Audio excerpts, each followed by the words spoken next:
Hello friends, welcome to E for you English for you. My name is Vinay Sharma. आप और हम मिल करके एक सीरीज़ हमने शुरू की थी जिसमें हमने CHSL के प्रीवियस ईयर क्वेश्चंस को करना शुरू किया है और स्टार्ट किया था 2018 के मॉर्निंग शिफ्ट वाले पेपर से। आज 2018 का ही CHSL का इवनिंग शिफ्ट का इंग्लिश का पेपर लेकर के आया हूँ। हम और आप मिल करके इन क्वेश्चंस पे बात करेंगे।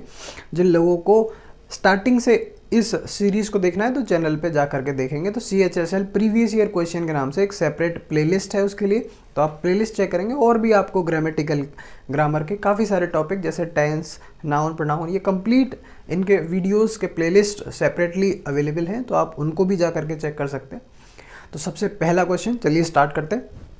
Okay, first question is on your screen. Number 1 is due to cyclone Idai. Cyclone Idai जो आप जानते हो, केरल में जो साइक्लोन आया था, तो cyclone Idai vast areas of land have been flooded, roads destroyed and communication disrupting. बस इतना ही आप देखोगे तो आपको समझ आएगा। आपको इसमें एरर बताना था कि सेंटेंस के किस पार्ट में एरर है, ठीक है। तो आपने देखा, एक बात मैं आपको सिखाऊंगा आज। तो हम ये जानते हैं कि एंड जो है, आप कंजंक्शन एंड के बारे में जानते होंगे कि एंड क्या करता है, चीज़ों को ऐड करने का काम करता है। क्या करता है? चीज़ों को ऐड। और चीज़ें ऐड होती हैं सर लाइक वाइज। कैसे ऐड होती हैं? Like wise. बोला एंड के बाद में अगर एडजेक्टिव है तो एंड से पहले भी हमको क्या ऐड करना है? एडजेक्टिव ही ऐड करना है। इससे पहले अगर आपको नाउन दिया हुआ है तो उससे पहले उसके बाद में भी आप क्या ऐड करोगे? नाउन। एंड एक ऐसा है, एंड ही नहीं, कंजंक्शंस की क्वालिटी ये है कि बोला लाइक वाइज चीज़ें हम क्या करेंगे? ऐड करेंगे, ठीक है। तो एंड से पहले आपने देखा कि रोड्स डिस्ट्रॉयड, क्या दिया हुआ है? Roads destroyed and communications disrupting नहीं होना चाहिए। कम्युनिकेशंस डिसरप्टेड, क्या करोगे आप? Communication disrupted. According to this आपका जो करेक्ट आंसर बनेगा, ठीक है, option number 2, option number second, and communication disrupting. First question का आंसर आपका ऑप्शन नंबर 2 हो जाएगा। चलिए नेक्स्ट क्वेश्चन की ओर चलते हैं और अगला क्वेश्चन आपका है, जी हाँ, नेक्स्ट इज टिल्ट। आपको सिनोनियम बताना है टिल्ट का। टिल्ट का मीनिंग होता है कोई चीज़ मुड़ी हुई अगर है, इसको कहते हैं टिल्ट, मुड़ा हुआ होना। उसका सिनोनियम अगर हम बात करेंगे तो कोई भी एकदम स्लोप या फिर कोई एकदम ढाल जिसे कहें, सीधा अगर कुछ है तो उसका सिनोनियम हो जाएगा आपका ऑप्शन नंबर ए। स्लैंट बोले या स्लोप बोले, दोनों इसके सिनोनियम हो जाएंगे टिल्ट के। ओके सर, अगला क्वेश्चन लगाइए। नेक्स्ट आपका जो क्वेश्चन है, आपको इस क्वेश्चन में जो अंडरलाइंड पार्ट है उसका इम्प्रूवमेंट बताना है। बोला सेंटेंस में आपको इम्प्रूवमेंट करना है। सर क्वेश्चन पढ़ लेते हैं एक बार कि if you join this job, अगर आप इस जॉब को ज्वाइन करते हैं, it proves to be good in the long run. तो बोले लॉन्ग रन में आपका मतलब लंबे समय के लिए आपको इससे क्या पहुंचेगा? आपको इससे प्रॉफिट पहुंचेगा, आपको इससे बेनिफिट मिलेगा, ठीक है सर। बोले देखिए, कल हमने कंडीशनल सेंटेंसेस के ऊपर बात की थी, इसके ऊपर कंडीशनल सेंटेंसेस के ऊपर। इसमें बताया था कि इफ़ के साथ अगर आपको कंडीशन दी है और उसके बाद क्या दिया है? रिजल्ट। और कंडीशन अगर आपकी प्रेजेंट इंडेफिनिट टेंस में दी हुई है, किसमें? प्रेजेंट इंडेफिनिट में, तो जो रिजल्ट आएगा वो आपका फ्यूचर इंडेफिनिट में बनेगा। किसमें बनेगा सरकार? फ्यूचर इंडेफिनिट में। सेंटेंस आप पढ़ करके देखोगे कि if you join this job, ये आपकी कंडीशन है, ये किस टेंस में दी हुई है? प्रेजेंट इंडेफिनिट में। आगे जो इसका रिजल्ट बनेगा, it proves to be good, तो ये नहीं होना चाहिए इंडेफिनिट में, इसको बनाना पड़ेगा फ्यूचर इंडेफिनिट में। According to this option number C, जिसमें दिया हुआ है it will prove to be good, ये आपका करेक्ट आंसर हो जाएगा। बोला रिजल्ट जो बनेगा इस कंडीशन का किसमें बनना चाहिए? फ्यूचर इंडेफिनिट टेंस में। और फ्यूचर इंडेफिनिट के बारे में आप जानते हो क्या? कि विल और शैल के साथ वर्ब की फर्स्ट फॉर्म हम इसमें यूज करते हैं। ऑप्शन नंबर सी आपका करेक्ट आंसर हो जाएगा। ओके, चलते हैं नेक्स्ट क्वेश्चन की तरफ। बोले अगला क्वेश्चन, जी अगला क्वेश्चन आपका बोलता है कि आपको रॉन्गली स्पेल्ड वर्ड बताना है कि इसमें से कौन सा ऐसा वर्ड है जो रॉन्गली स्पेल्ड है, जिसकी मीनिंग गलत है, ठीक है।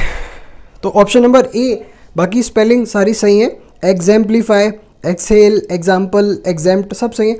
ऑप्शन नंबर ए में जो स्पेलिंग दी हुई है आपको एग्जाम्पलीफाई, इसमें ई आता है। एग्जाम्पलीफाई की मीनिंग में क्या आता है? ई आता है, जिसका मतलब होता है एग्जाम्पलीफाई करना, किसी भी टॉपिक को एग्जाम्पलीफाई करना, मतलब कि उसको एग्जाम्पल्स के थ्रू समझाना। किसी भी बात को एग्जाम्पल्स के थ्रू समझाने को कहते हैं, उसको एग्जाम्पलीफाई करना। तो इसमें EXAMPLIFY दिया हुआ है, आप क्या करोगे? EXEM, बड़ा ये इसमें मिस्टेक है। जी सर, होपफुली समझ में आ रहा होगा। ठीक है, चलते हैं अगले क्वेश्चन की तरफ। नेक्स्ट क्वेश्चन आपका कहता है ईडियमेटिक मीनिंग बताना है आपको, इस ईडियम का मतलब बताना है, जिसमें दिया हुआ है get out of hand. Get out of hand, बोला छोरा हाथ से निकल गया। क्या करना? छोरा हाथ से निकल गया। गेट आउट ऑफ हैंड, हाथों से बाहर निकल जाना, मतलब क्या हो जाना? बोला आउट ऑफ कंट्रोल हो जाना, जिसके ऊपर आपका नियंत्रण ना रहना, उसको कहते हैं गेट आउट ऑफ हैंड। ठीक है, आंसर ऑप्शन नंबर हो जाएगा बिल्कुल get out of control, option number A इसका करेक्ट आंसर हो जाएगा। चलिए नेक्स्ट क्वेश्चन, अगला क्वेश्चन जो है इसमें आपको फिल इन द ब्लैंक बताना है, इसमें आपको अप्रोप्रिएट फिल करना है ब्लैंक। क्वेश्चन पढ़ते हैं। The state government argued that it could not space the increase in the teachers salary as awarded by the government. मतलब कोर्ट ने बोला होगा कि जो टीचर्स की सैलरी है उसको क्या कर दिया जाए? इंक्रीज कर दिया जाए। इस बात का विरोध किया है किसने? स्टेट गवर्नमेंट ने। बोले भैया हम इस लायक नहीं है अभी कि हम क्या कर दें, टीचर्स की सैलरी को बढ़ा दें। तो स्टेट गवर्नमेंट ने आर्ग्यू किया और क्या बोला कि हम क्या नहीं कर सकते, हम उन टीचर्स की सैलरी को स्टैंड नहीं कर सकते, गेट नहीं कर सकते, अफोर्ड नहीं कर सकते या स्पेयर नहीं कर सकते। तो क्या होना चाहिए? जी हाँ बिल्कुल थर्ड ऑप्शन, हम उन टीचर्स की सैलरी को अफोर्ड नहीं कर सकते। ठीक है ना, वी कैंट बियर दैट। अगला क्वेश्चन आपका है, इस क्वेश्चन में आपको बताना है कि वन वर्ड सब्स्टिट्यूशन से क्वेश्चन है आपका। अ पर्सन, एनिमल और plant belonging to originally to that place, मतलब जो जहाँ से ओरिजिनली बिलोंग करता है, जो जहाँ का मूल निवासी है, और इंग्लिश में बोला जाता है कि नेटिव, उसको क्या बोलते हैं? मूल निवासी को इंग्लिश में नेटिव बोला जाता है। एवरीवन नोज, जिसका ऑप्शन नंबर ए आपका करेक्ट आंसर हो जाएगा। रेसिडेंट फोर्थ ऑप्शन दिया हुआ है। रेसिडेंट का मतलब होता है जहाँ आप अभी करेंटली रह रहे हो, उसको बोलते हैं रेसिडेंट। लेकिन मूल निवास की बात ऐसा तो नहीं है कि जहाँ आप करेंटली रह रहे हो वो आपका मूल निवास हो। ऐसा भी तो हो सकता है कि आप मूल निवास आपका कहीं और हो और आप करेंटली कहीं और रह रहे हो। तो रेसिडेंट को मूल निवास नहीं कहा जा सकता। नेटिव जो वर्ड है जिसका मीनिंग निकलता है नेटिव का मतलब वहाँ के आप मूल निवासी हैं, वही इसमें पूछा गया है। ऑप्शन नंबर ए आपका करेक्ट आंसर हो जाएगा। ओके सर, नेक्स्ट क्वेश्चन लगाइए। अगला क्वेश्चन क्या कहता है? अकॉर्डिंग टू नेक्स्ट क्वेश्चन, इसमें आपको रॉन्गली स्पेल्ड वर्ड बताना है। ठीक है सर, सबसे पहला वर्ड देखा है कंपटीशन, बस यही गलती आ गई। कंपटीशन की स्पेलिंग कंपटीशन वाले बच्चे नहीं जानेंगे तो बोला कौन जानेगा? आपसे अच्छा कंपटीशन की स्पेलिंग कोई और जान सकता है? बोले नहीं ना, क्या होनी चाहिए बताओ फटाफट से। जी हाँ बिल्कुल यही है, COMPI होता है या ई होता है? ठीक है, COMPETI ई होता है इसमें। इसमें क्या दिया हुआ है? आई दिया हुआ है, यही इसमें गलती है। ओके चलते हैं नेक्स्ट। ओके सर, अगला क्वेश्चन आपका है जिसमें बताना है आपको गैरुलिस का सिनोनिम। गैरुलिस बोला जाता है बातूनी को, जो सबसे ज़्यादा बात करता है उसको बोला जाता है गैरुलस, या बोले तो टॉकेटिव पर्सन। होपफुली समझ में आ गया होगा। इसका ऑप्शन नंबर ए अगर आप देखोगे तो इसमें कंसाइज दिया हुआ है। ऑप्शन नंबर ए में कंसाइज, कंसाइज का मतलब होता है एकदम एग्जैक्ट, सटीक। ठीक है ना, कंसाइज का मतलब सटीक कह दो या फिर कह दो ब्रीफ, संक्षिप्त रूप से उसको कहा जाता है कंसाइज। ऑप्शन नंबर ए का मतलब ये है। ओके बढ़ते हैं अगले सवाल की तरफ, और अगला सवाल है आपकी स्क्रीन पर। ओके, ये एस्केलेट का आपको एंटोनियम बताना है। आपको बताना है कि antonym of the given word escalate. Escalate का मतलब किसी चीज़ को इंक्रीज करना, क्या करना? बढ़ाना। वहीं इसका अपोजिट होना चाहिए घटाना, और घटाने का दो ऑप्शन बनते हैं, बोला डिक्रीज या रिड्यूस। ऑप्शन नंबर क्या है? ऑप्शन बाकी के तीनों ऑप्शन देखो, एनलार्ज, हाइटन एंड रेज, तीनों बढ़ाने की बात कर रहे हैं। हमें बताना है एंटोनियम, जो घटाने वाली बात करेगा वो कौन सा है? Reduce. Option number be reduce इसका क्या हो जाएगा? एंटोनियम किसका? एस्केलेट का, जिसका मीनिंग होगा घटाना, किसी चीज़ को कम करना। ओके अगला क्वेश्चन है select the most appropriate word to fill in the blank. बोला फिल इन द ब्लैंक्स में मोस्ट अप्रोप्रिएट वर्ड आपको बताना है। Scientist at Cambridge University are space how plants can give our sustainable energy. तो plants हमें किस तरह से सस्टेनेबल एनर्जी देते हैं, इस बात के ऊपर साइंटिस्ट कैम्ब्रिज यूनिवर्सिटी में कुछ ना कुछ तो कर रहे थे, और जो भी वो कर रहे थे वो ये चार ऑप्शन दे रखे हैं। तो आपको बताना है कि व्हाट दे वर डूइंग। तो ऑप्शन नंबर 1 है इसमें लुकिंग, बोला वो देख रहे थे, अमेरिका के साइंटिस्ट, और वो भी देखें तो बोला नहीं ना कुछ तो करेंगे। Option number B scrutinising, option number C investigating and last is inspecting. तो वो क्या कर रहे थे, स्क्रूटिनाइज कर होता है जो डाटा आपके पास पहले से है उसमें छानबीन करने को कहते हैं स्क्रूटिनाइज करना, छानबीन करना। इन्वेस्टिगेट होता है पहले तो किसी चीज़ को खोजना, उसका खोजबीन करने को इन्वेस्टिगेट कहते हैं। तो बोला इस बात की खोज ही तो चल रही थी कि प्लांट्स हमें सस्टेनेबल एनर्जी देते हैं। तो option number C investigating must be the correct answer. Okay sir, चलते हैं हमारे अगले सवाल की तरफ जिसमें आपको एंटेनियम बताना है। ये प्रीवियस ईयर बिल्कुल जैसे बताया मैंने कि ये एसएससी CHSL का इवनिंग शिफ्ट का पेपर है और उसमें आया हुआ क्वेश्चन है, इसका क्वेश्चन आईडी भी है। क्वेश्चन नंबर नेक्स्ट टेंडर जो है इसका आपको बताना है एंटेनियम। टेंडर का आप एंटेनियम बताएंगे। ऑप्शन चारों देखें, जेंटल, टेंडर का मतलब होता है सेंसिटिव। मैं बता दूं टेंडर का मतलब कोई भी चीज़ बहुत ज़्यादा जो नाजुक है। अपने बच्चों को आप कहते होगे कि he is at a tender as, छोटा बच्चा किस पे है, एक टेंडर एज पे, एक नाजुक उम्र में है, ठीक है ना। कुछ भी चीज़ खाने में बोला सॉफ्ट है, कैसा है, खाने में सॉफ्ट होता है, तो बोला टेंडर टेस्ट है इसमें, टेंडर टू ईट है, ठीक। तो टेंडर का मतलब नाजुक होता है और जिसका एंटोनिम की बात करें तो रफ हो जाएगा एकदम ना, हार्ड और रफ, कठोर, इस तरह की चीज़। ओके, अगला question, next question is on your screen. आपको बताना है इसमें अ पर्सन, इसमें वन वर्ड सब्स्टिट्यूशन आपको बताना है। A person without a settled home, एक ऐसा व्यक्ति जिसका एक सेटल्ड होम नहीं है, इसका कोई सेटल्ड घर मकान नहीं है, ना उसके पास कोई काम है, रेगुलर वर्क भी नहीं है, और जो घूमता रहता है, वांडर करता रहता है फ्रॉम प्लेस टू प्लेस, जगह से जगह के लिए, एंड लिव्स बाय बेगिंग, और जो भिक्षा मांग करके ना, भीख लेकर के, दान पे, उस पर अपनी लाइफ काट रहा है, तो उसको क्या बोलते हैं, उसको वैग्रेंट बोला जाता है या वैगाबॉन्ड। वैगाबॉन्ड होते हैं खाना बदोश लोग जो खाने की तलाश में इधर से उधर घूमते हैं। वैग्रेंट भी उसी का सिनोनियम है। ओके, तो option number C is your answer. Next question आपकी स्क्रीन पे जिसमें आपको बताना है करेक्ट एक्टिव फॉर्म बताना है, मतलब पैसिव वॉइस उसने आपको दिया है, आपको इस क्वेश्चन में इसका एक्टिव वॉइस बताना है, ठीक है सर।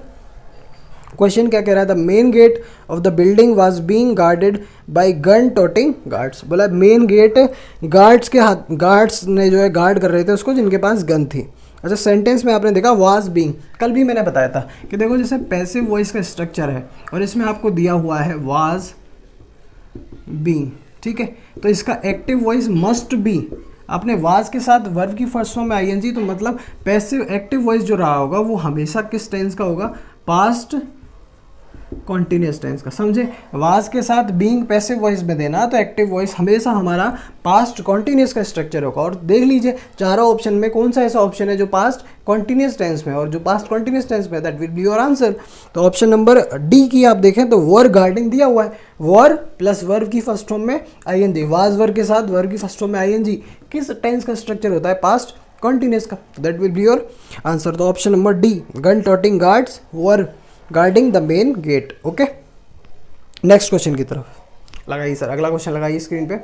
जी हाँ, ओके, अगला क्वेश्चन क्या कहता है, cost N arm and a leg. बोला कोई चीज़ आपको कितनी कीमत की पड़ी, बोला एक आर्म भी देनी पड़ी और एक टांग भी देनी पड़ी।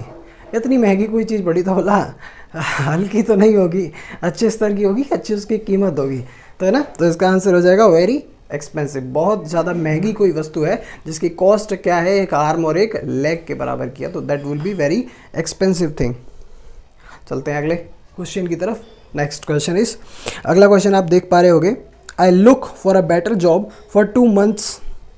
इसमें आपको जो अंडरलाइन दिया हुआ है look for a better job, इसका आपको इम्प्रूवमेंट बताना है। मैंने कल भी आपको एक चीज़ बताई थी, आज फिर से समझाने की कोशिश करूँगा, उसमें आप देखना कि बोले सिंस और फॉर के साथ आपको फिर टाइम दिया हो, ये डायरेक्ट अप्रोच है। इस तरह की चीज़ें आपको देखने को मिलेंगे कि भला सिंस फॉर के साथ टाइम दिया, डायरेक्ट अप्रोच है कि बना हुआ सेंटेंस आपका परफेक्ट कॉन्टिन्यूस में रहेगा। किस में होगा, परफेक्ट कॉन्टिन्यूस टेंस ही कहता है कि जो पास्ट के एक्शंस जो कंटिन्यू चले आ रहे हैं वो आज से अब भी आगे कंटिन्यू है। ये बात सिर्फ किस टेंस में होती है, परफेक्ट कॉन्टिन्यूस टेंस में होती है।